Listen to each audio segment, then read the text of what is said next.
How much did you spend last year on you? That's the most important thing, on your mind, not on your creature comforts. Once you look at the amount you spent on stuff and measure that up against what you spent on education and training. That's called the E to E ratio, your education to entertainment ratio. Is your education ratio triple of your entertainment budget? If you spent $1,000 last year on entertainment, concerts, those kinds of things, did you spend $4,000 a year on your mind? Your mind? To get you where you need to go to compete in this racist society that we live in? Because that's what you're going to need. You're going to have to be amazing, because if you're black and mediocre in America, you better leave, because you're going to be marginalized and you're ultimately going to be destroyed. Could you imagine a young brother? 50% of our children are dropping out of high school. High school. The first and foremost responsibility of any culture or race is to educate their children. We're failing at that. 50% of our children are dropping out of a high school. Can you imagine a brother in the 21st century without a high school diploma? Where is that brother going? To jail. They're already building jails for him right now. They have predicted that. So the ones that don't graduate, or the ones that do graduate from high school, half of them can't read at grade level. Most of our kids are graduating reading at somewhere between a 6th and 7th grade reading level. That's a fact. Now, if you have a high school diploma and you go to open enrollment of let's say a historically black college, open enrollment, you don't really need SAT scores, and you're reading at the 6th or 7th grade read level because it's open enrollment, you're not graduating from college. Why? Because the first day of college, you're going to have 4 classes and you're going to have 6 reading assignments. You're going to have to read all night, analyze, and then write. And if you can't read, you can't write. And so pretty soon, you're going to get behind in your reading. And that's why we have, in many of our colleges, 20, 30, 40, 50% dropout rate. It ain't money. They can't read. We can't read. Why can't we read? Because we have some bad habits. We have some very bad habits. And we have some habits that are totally unique to black people. I mean, white people do not have this habit. I'm going to give you one of these habits. White people do not have it. Only black people in America have this habit. Nielsen, the people that measure television viewing, came out with a huge report last year. We ought to be ashamed. African Americans watch 72 hours of television a week. That's 10 hours of television a day. Any Negro watching 10 hours of television a day needs their ass kicked. Really? You're right. You ain't about nothing. You're watching 10 hours of television a day, you're working 8 hours a day, and you're sleeping the rest. Says you ain't about nothing. So here's a couple of things I'm going to say to you. A, stop it.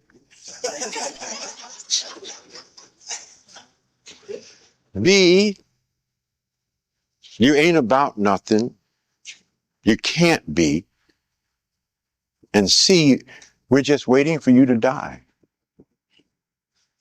Because you're not contributing anything to your family, to your own personal life, right? To our community, right? There's a litmus test question that I've inserted inside of my mind. It's around consciousness, but it's something I ask myself all the time. I do it with every single thing that I do. Now, I had to train myself. I had to undo some baggage I personally had about us and about me. All right? And finally, I got to the point where I subconsciously, every single thing I do, I ask this question. This is what I call my litmus test question. Is what I'm about to do good for my people? Good for my people. So let me give you an example of that, of this kind of consciousness, how it's manifested on a daily basis. Several years ago, my wife and I, we both drive Lexuses, right? And we decided to get Jean a Lexus. We buy them 3 years off lease. We don't buy a new car. We can afford to have any car we want. But we have never bought a new car. We buy it 3 years off lease, a luxury car, 3 years off lease, right? So we went around the corner to my local Lexus dealer. We found a car in the lot that we liked. And at about 3 years off lease at that time, the Lexus we wanted for Jean was around 40 grand. And we decided that we would pay cash for it. So I went into what's going on in my mind is what I'm about to do good for my people. That's what's going on in my mind in a subconscious way. So I walk in and ask for the general manager. White guy comes over to me and I said, listen, we found this car. We love it. It's 3 years old. It's beautiful. It's clean. It's pristine. Low mileage. We'd like to buy this car from you. He said, wonderful.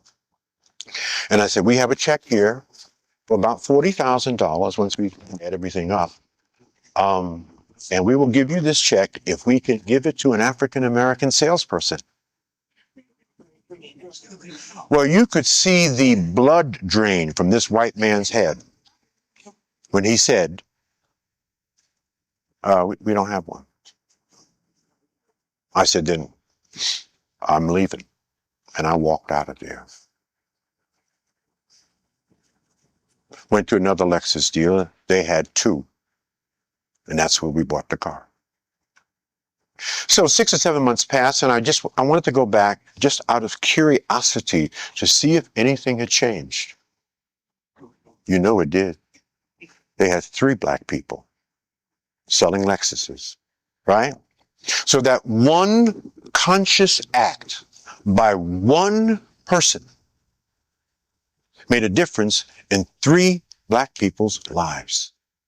That's consciousness. But we don't have that kind of consciousness. I have it because I grew up on the main streets of Bed-Stuy in Brooklyn, New York, in a time, as I said, I'm 70, 1945. So I grew up in the 50s, 60s, and 70s. I grew up with Malcolm X in one ear and Dr. King in the other ear. And Smokey Robinson writing the lyrics for my music instead of Lil Wayne. Have you ever compared the lyrics of Lil Wayne to Smokey Robinson? There is no comparison. I grew up in a time when James Brown wrote the iconic song, Say It Loud, I'm Black and I'm Proud. When Stokely Carmichael, for the first time in the history of Africans in America, put the word black and power together. That was Stokely Carmichael. When Gil Scott-Heron was singing, the revolution will not be televised. When the Panthers were on the move. There was a whole black consciousness. We were wearing afros and dashikis. That was the clothing du jour. We were not sagging. We were trying to find our roots. And Roots was the biggest television program. And by the way, the final episode of Roots, watched by 77 million people, was the most watched series in the history of television. So we were feeling ourselves, right? We have lost much of that. And so we need a new consciousness.